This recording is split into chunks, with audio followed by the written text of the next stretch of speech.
Before you start a YouTube channel in 2026, there's one mistake almost everyone makes. And once you make it, you usually don't realize it until it's already too late. It's not about editing. It's not about consistency. And it's definitely not about talent. It's about why you start. If you believe YouTube works like this, start a channel, upload for a few months, and money slowly starts coming in. You're not wrong for believing it. Most people believe that. But that belief is exactly what silently destroys most new channels. In this video, I'm not going to give you motivation. I'm not going to promise income. And I'm not going to tell you to just stay consistent. Instead, I'll show you what actually happens in the first few months. Why pressure ruins good creators. Thinking about YouTube the wrong way can cost you years. By the end of this video, you'll know why most creators quit quietly, why YouTube is not a salary, and what smart creators focus on before they ever earn $1. Because YouTube doesn't fail most people. Most people fail to understand YouTube. And once you see this clearly, you can't unsee it. You might not like what I'm about to say, but if you're planning to start YouTube for money, you need to hear this before you upload your first video. Because once you start the wrong way, it's very hard to fix later. And almost no one talks about this part honestly. Most students believe YouTube works in a very simple way. You start a channel, you upload videos, you stay consistent for a few months, and then money starts coming in. That idea feels logical, it feels safe, and honestly, it feels comforting, especially when you're watching other creators showing income screenshots online. But here's the uncomfortable truth. That's not how YouTube works anymore. Here's the part most people miss completely.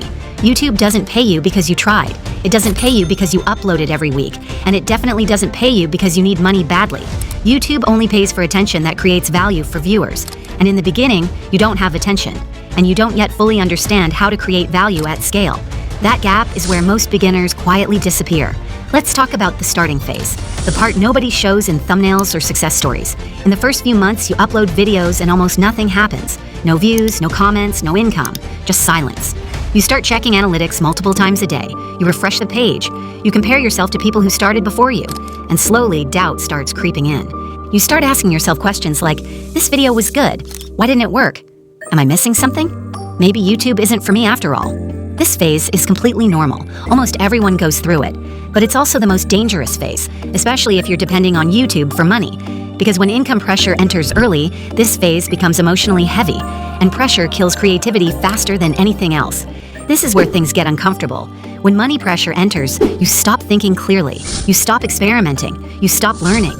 You start copying trends you don't fully understand. You chase views instead of meaning. You upload content you don't even believe in. Not because you're lazy, not because you're untalented, but because you're scared. And fear always leaks into content. Viewers can feel it, even if they don't consciously realize it. Here's something very important you need to understand. YouTube is not a salary. It never was. A salary is predictable. You show up, you get paid. YouTube is a business, and businesses are unpredictable, especially in the beginning. Some months grow, some months don't. Some videos work surprisingly well. Others fail quietly without explanation. If your rent, fees, or daily expenses depend on that uncertainty, every upload starts feeling stressful instead of exciting. That's why depending only on YouTube income early on is risky.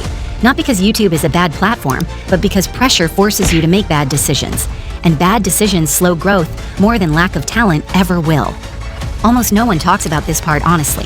Most successful creators didn't start YouTube to escape life overnight. They started it while building stability somewhere else. They had another job, another skill, or another income source. That stability gave them time, mental space, and emotional safety to learn properly. That's not weakness, that's strategy.